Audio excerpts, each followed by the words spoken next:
За сайн байцгаана уу? Та бүхэнд эдлэх ёстой ирэх нээлттэй сонсоход оролцож байгаад баярлалаа. Намайг Баярмаа гэдэг би Хөсгөл далайн эзэд хөтөлбөрийн тэргүүн хүн байгаа.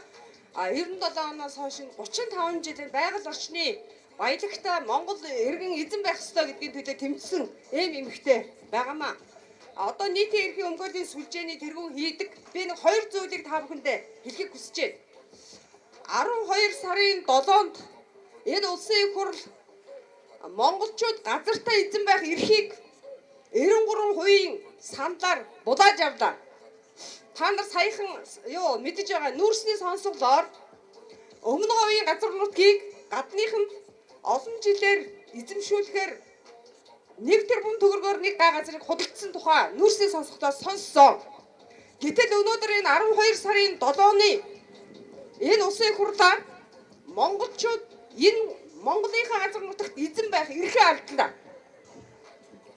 Энэ тухай бид өнөөгийн баримтчилгаатай холбоотой шуугаар нүүрсний сонсголын эргэн тойрон дахь шууганаар анхаарал сарнсан үед бид нар газрын эрхээ алдлаа.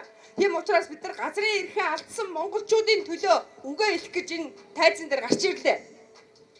Хөрсөх үндэсний аюулгүй байдлыг хуралдуулж даргалж байгаагийн хувьд Монгол улсын үндэс болсон Монгол улсын бие даасан байдал тусгаар тогтнод бүрэн эрхийн байдлын баталгаа үүсэн энэ газар нутгийг хамгаалахын төлөө ажиллах ёстой.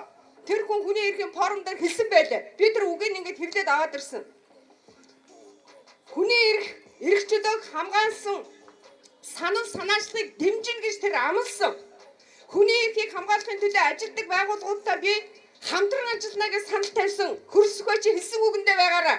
Монгол их орны төлөө чөвгөө дундагт ясаа цайдал насаа дуустал тэмцэн гэсэн чиний ам тангар хаана байна гэж чамаас өнөөдөр асуухаар би гарч ирлээ.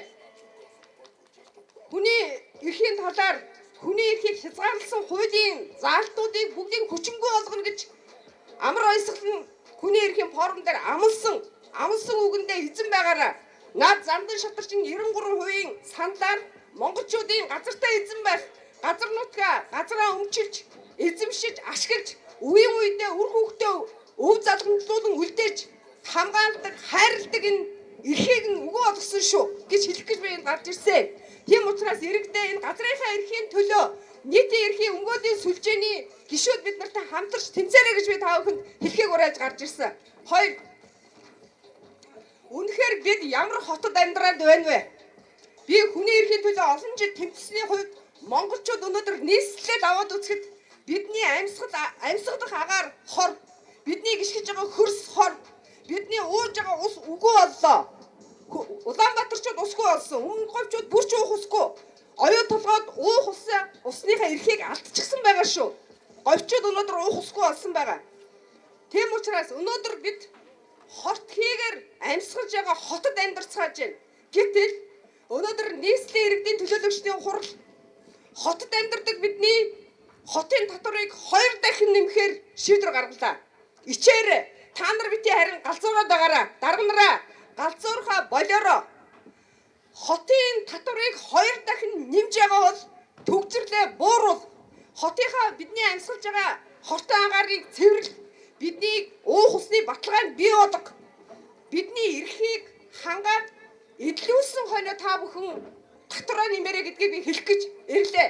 Та бүхэн минь энэ дээр анхааралтай байгаараа. Та бүхэн хүсэж байна өнөөдөр хотын татвар гэдээ бид энэ ийм хотод амьдарч байхаа төлөө 1% татвар төлдөг бол одоо бид ийм аимшигтай хортотойгоор хөгөлтийн хөндийг хордуулж байж бид 2%-аар нэмсэн татвар төлөхөөр болж байна. Тэгэхээр юу гэж хэлэх гээд байна гэхээр энэ олон улсын хүний эрхийг хамгаалахын өдөр иргэд бид хамтдаа нэгдэж, эвлэлтэн нэгдэж, хамтын хүчээр эрхээ хамгаалахгүй бол энэ саард ордонд сууж байгаа хүмүүс бидний эрхийг зөрчиж, өдөр болгон хуулиар хулгай хийж бидний эрх рүү халтаж, хумж, хязгаарлаж байгаа шүү гэдгийг хэлмээр байна. Тийм учраас бид нар 7 сарын 7-нд газрыг 100 жил гадныхан төгөх гэжсэн хуулийг манай нийтийн эрхийн өмгөөлийн сүлжээ зогсоож чадсан. Харамсалтай нь 12 сарын 7-нд энэ хуулийн зарим зүйл заалтыг сая баталчихлаа. Тийм учраас газрын эрхийнхаа төлөө ерөнхийлөгч хөрсөхийг энэ хуульд хориг тавихын аргын төлөө бидэнтэй хамтран ажиллаарай гэж та бүхнийг уриалж байна. Баярлалаа.